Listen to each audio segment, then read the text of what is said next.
जब एक आम आदमी के घर से 500 रुपए की चोरी होती है तो एफआईआर दर्ज होती है। जब किसी बैंक में सेंध लगती है तो सीबीआई आ जाती है। लेकिन जब करोड़ों श्रद्धालुओं की आस्था की कमाई प्रभु श्री राम के चरणों में चढ़ाया हुआ चढ़ावा गायब होता है तो क्या होता है? होता यह है, ट्रस्ट चुप रहता है, पुलिस एफआईआर नहीं लिखती, आरोपी हिरासत में होते हैं, फिर भी कोई केस दर्ज नहीं होता है।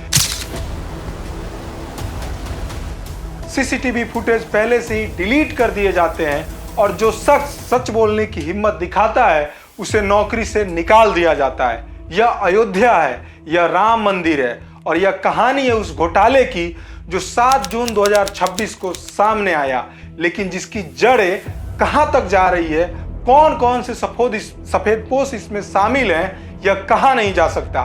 नमस्ते, मेरा नाम है प्रभात और आप देख रहे हैं न्यूज वर्ल्ड। चलिए एक नजर डाल लेते हैं इस घोटाले की पूरी टाइमलाइन पे। कब कब क्या क्या हुआ, थोड़ा सा एक नजर डाल लेते हैं। 7 जून 2026 को सपा सरकार के पूर्व मंत्री पवन पांडे ने एक विस्फोटक बयान दिया। कहा, अयोध्या के राम मंदिर के दान पात्र से 5 से 7.5 करोड़ रुपए तक की चोरी हुई है। यह दावा हवा हवाई नहीं था। इसके साथ आया एक और नाम, महिपाल सिंह, वह शख्स जो खुद राम मंदिर ट्रस्ट में लेखा प्रभारी रह चुका है, जिसने अंदर से देखा है कि पैसा कहां जाता है।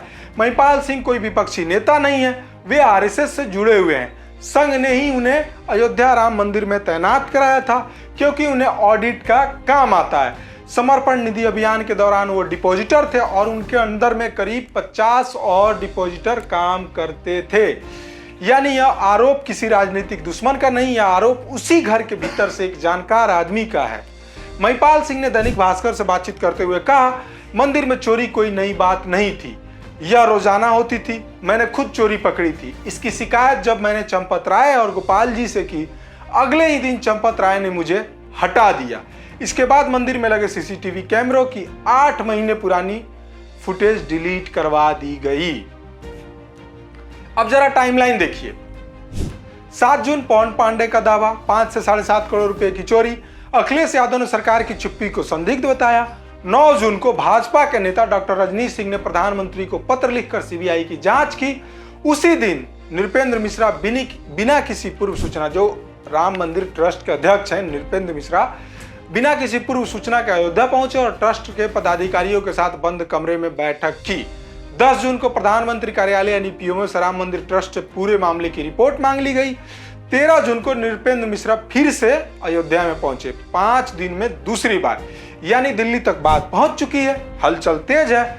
लेकिन इन सब के बीच अभी भी एफआईआर नदारद है। अब कौन सा सच है जो ट्रस्ट छुपाना चाहता है?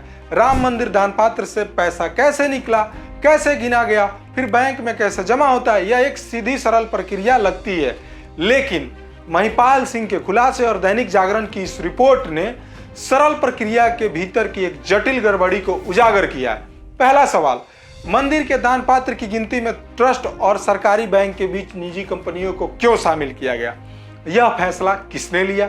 अखिलेश यादव ने यही पूछा है, जवाब अब तक नहीं आया है। दूसरा सवाल, मंदिर के चढ़ावे के रूप में आने वाली सोने चांदी के आभूषणों और बर्तनों का कोई रिकॉर्ड नहीं था। महिपाल सिंह ने कहा, ये कहां जमा होते थे, यह सिर्फ चंपत राय और टिन्नू जानते थे। यानी देश के करोड़ों राम भक्तों ने जो सोना भगवान के चरणों में चढ़ाया, उसका कोई हिसाब नहीं। तीसरा सवाल, महिपाल सिंह ने कहा कि समर्पण निधि अभियान के दौरान बैंक में धनराशि जमा कराने से जुड़े वाउचर पर उनके हस्ताक्षर तक नहीं कराए जाते थे। जब इस पर उन्होंने सवाल उठाया तो कोई जवाब नहीं मिला और फिर उन्हें पद से हटा दिया गया। चौथा सवाल, और यह सबसे बड़ा है, सीसीटीवी कैमरों की 8 महीने पुरानी फुटेज डिलीट करवाई गई। किसने करवाई, क्यों करवाई? अगर कोई गड़बड़ी नहीं हुई थी तो फुटेज मिटाने की क्या जरूरत थी? वे 2 कर्मचारी जिन्होंने जमीन खरीदी, ट्रस्ट ने खुद 2 कर्मचारियों को पकड़ा है।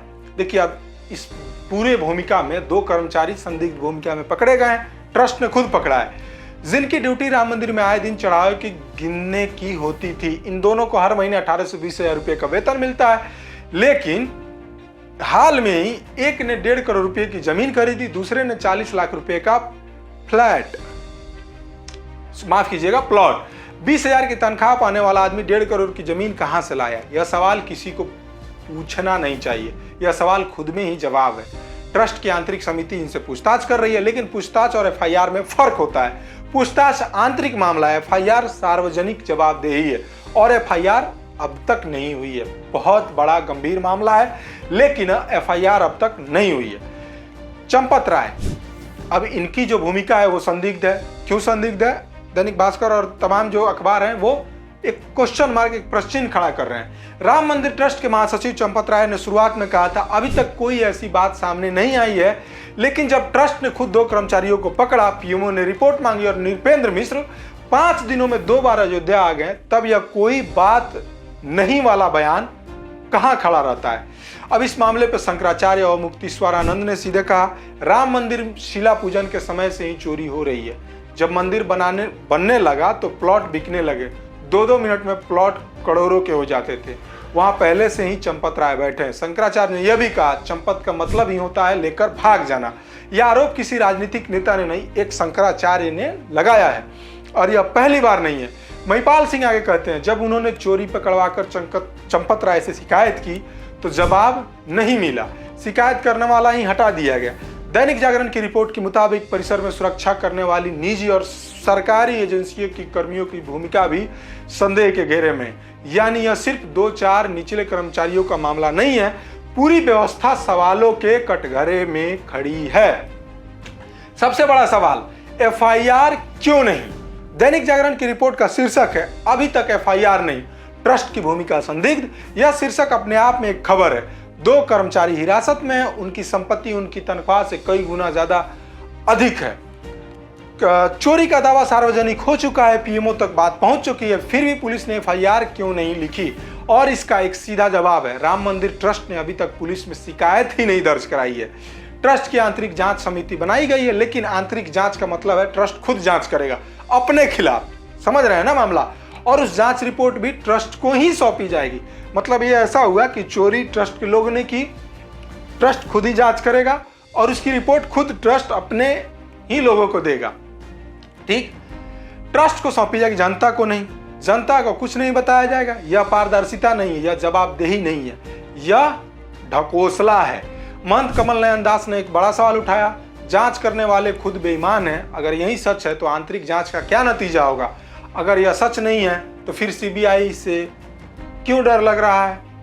नेताओं ने क्या कहा इस मामले पे, चलिए एक नजर इस पे भी डाल लेते हैं। सबसे पहले सपा के मुखिया हैं अखिलेश यादव, उन्होंने कहा सीसीटीवी फुटेज सार्वजनिक करने में क्या दिक्कत है? चढ़ावे की गिनती जैसे संवेदनशील काम में ट्रस्ट और सरकारी बैंक के बीच निजी कंपनियों को शामिल करने का फैसला किसने लिया? पहले पुलिस कुछ नहीं कहती, लेकिन बाद में खंडन करती है। सपा नेता पवन पांडे कह रहे हैं संघ से जुड़े रहे महिपाल सिंह ने चढ़ावे में चोरी के आरोप लगाए। अगर जिम्मेदार लोग इस्तीफा नहीं देते और जांच का सामना नहीं करते तो यह माना जाएगा कि यह डकैती के हिस्सेदारी है। शंकराचार्य स्वामी ने पहले ही कहा कि पूजन के समय से ही इसमें घोटाले हो रहे हैं और चंपत राय पे उन्होंने पर्सनल आरोप भी लगाया था। कमल दास का भी हमने बयान आपको सुनवा दिया। कमल दास भी महंत जो हैं वहाँ के, वो भी कह रहे हैं कि कोई भी वहाँ दूध का धुलाव नहीं होगा। अब इसमें एक और सबसे बड़ा बयान आ रहा है, भाजपा के पूर्व सांसद है ब्रजभूषण शरण सिंह।